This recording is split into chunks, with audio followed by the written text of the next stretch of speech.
안녕하세요. 서울신화중학교 교사 송슬기입니다. 이 시간에는 언어폭력 관련 성취 기준과 연계된 인성교육 수업의 사례를 안내해 드리겠습니다. 이 수업은 국어과 성취 기준인 언어폭력의 문제점을 인식하고 상대를 배려하며 말하는 태도를 지닌다를 다룬 교과서 단원을 대상으로 하고 있습니다.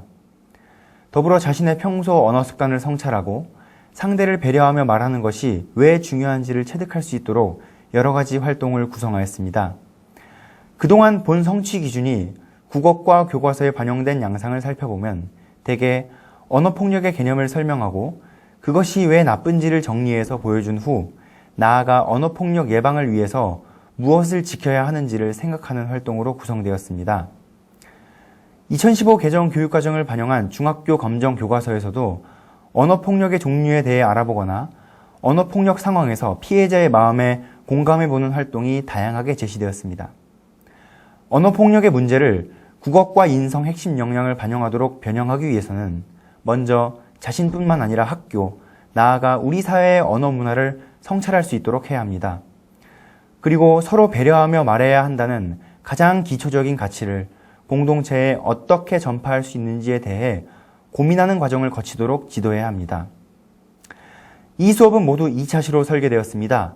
1차 시는 면대면 상황에서 벌어지는 언어폭력의 폐해를 중심으로 2차 시는 사이버 언어폭력의 위험성 그리고 언어폭력 예방 활동을 중심으로 구성하였습니다. 이대로 1차 시와 2차 시를 수업에 반영할 수도 있겠지만 기존의 국어 수업을 보완하기 위한 자료로 참고할 수도 있겠습니다. 그럼 지금부터 차시별 수업을 안내해 드리겠습니다. 본 수업 안내 영상은 실제 수업을 마이크로 티칭 방식으로 축약한 것이 아니라 수업의 흐름을 따라가면서 본 지도 자료를 어떻게 활용하시면 되는지를 브리핑하는 방식으로 진행하겠습니다.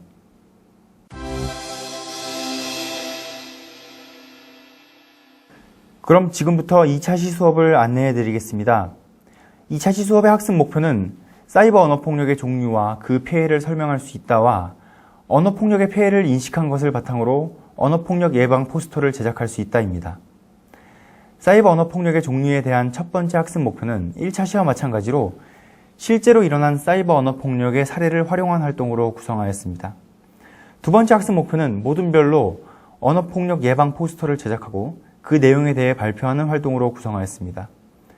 먼저 생각 열기에서는 카톡 왕따로 대표되는 사이버 언어폭력의 다양한 사례를 보여주는 뉴스 보도를 제시하였습니다.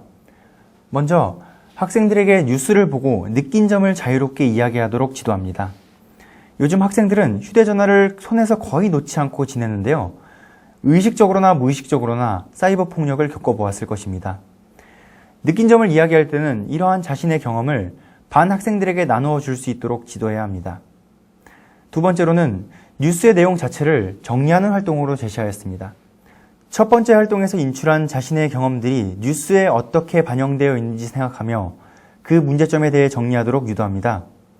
특히 1차 시에 다룬 언어폭력과는 달리 사이버 언어폭력은 서로의 얼굴이 보이지 않는 상황에서 벌어집니다. 또한 아이러니하게도 사이버 언어폭력이 오프라인상에서의 언어폭력보다 더 공개적으로 이루어집니다. 학생들에게 이러한 특성을 힌트로 조금씩 주면서 사이버 언어폭력의 폐해를 인식할 수 있도록 해주십시오. 이 활동의 결과를 생각할 거리의 내용과 연결하여 사이버 언어폭력이 지속적으로 이루어지는 이유가 무엇인지 가해자의 입장에서 생각해 보도록 지도합니다. 얼굴을 마주하고 있지 않기 때문에 가해자가 언어폭력에 대한 죄책감을 덜 느낄 수 있다거나 가해자가 사이버 언어폭력의 피해를 느낄 고통의 극대화를 원한다는 등의 내용을 끌어내는 것이 중요합니다. 학습 목표와 본시 학습 내용을 안내한 후에는 본격적으로 학습 활동에 들어갑니다. 먼저 1차 시와 마찬가지로 짝과 함께 사이버 언어폭력의 사례를 살펴보는 활동을 구성하였습니다. 사이버 언어폭력의 사례를 3가지 제시하였는데 이는 요즘 학생들이 자주 이용하는 SNS에서 크게 문제가 되고 있는 사례들입니다. 먼저 짝과 함께 대화를 읽고 가해자의 폭력 전략을 서술하도록 지도합니다. 이는 피해자의 감정에만 공감하기보다는 가해자가 왜 사이버상에서 폭력적 언어를 사용하는지 그 이유를 조금 떨어져서 알아보고자 하는 의도에서 구성하였습니다. 이 활동을 통해 학생들은 사이버 언어 폭력 가해 행위에 대해 부정적인 시각을 가질 수 있으며 나아가 자정작용까지 기대해 볼 수 있겠습니다. 사이버 폭력의 부정적 영향에 대해 적을 때는 이것이 어떠어떠한 폭력이므로 어떠어떠한 부정적 영향이 있을 것이다의 형태로 작성하도록 지도해 주십시오. 부정적 영향을 적으라고만 지도하면 피해자의 기분이 별로일 것이다, 마음이 아플 것이다와 같이 단순한 형태의 답만 적을 수 있기 때문입니다. 두 번째 학습 활동에서는 사진 4장으로 이루어진 무기변천사라는 포스터를 보고 개별 활동을 진행합니다. 시대가 변할수록 상대를 해치는 무기가 달라지고 있으며 결국 사람의 입이 상대를 해치는 무기가 된다는 의미를 담고 있습니다. 먼저 학생들은 이 포스터가 말하기의 어떤 측면을 강조하고 있는지를 서술합니다. 말하기는 정보 전달, 정서 표현 등과 같이 목적에 따라 그 종류가 결정되는데 포스터는 무기로 사용될 수 있는 말하기의 특성을 보여주고 있습니다. 포스터가 던지는 메시지에 주목해서 해당 항목을 작성할 수 있도록 지도합니다. 이 활동을 정리한 것을 토대로 말은 남을 공격하는 가장 강력한 무기라는 주제로 짧은 글을 써보도록 지도합니다. 이때 자신의 생각을 3문장만 사용하여 간단하게 표현하도록 지도합니다. 마지막으로 쓴 글을 모든 분들과 나누면서 모든 별로 언어 문화 개선을 위한 포스터를 제작하도록 안내합니다. 포스터를 제작할 때는 예시를 참조하여 욕설의 어원이나 그 의미를 설명하는 내용이 들어갈 수 있도록 합니다. 제작을 마치면 모둠의 대표가 앞에 나와서 포스터의 내용과 제작 의도 등을 발표하고 질의응답을 할 수 있는 기회를 제공합니다. 2차시 수업을 통해 언어폭력의 다양한 종류와 그 폐해에 대해 인식하고 그 위험성을 설명할 수 있게 되었다면 그것을 시각자료로 표현함으로써 언어문화 개선에 동참한다는 생각을 갖도록 하는 것이 핵심입니다. 이상으로 2차시 수업 안내를 마치겠습니다.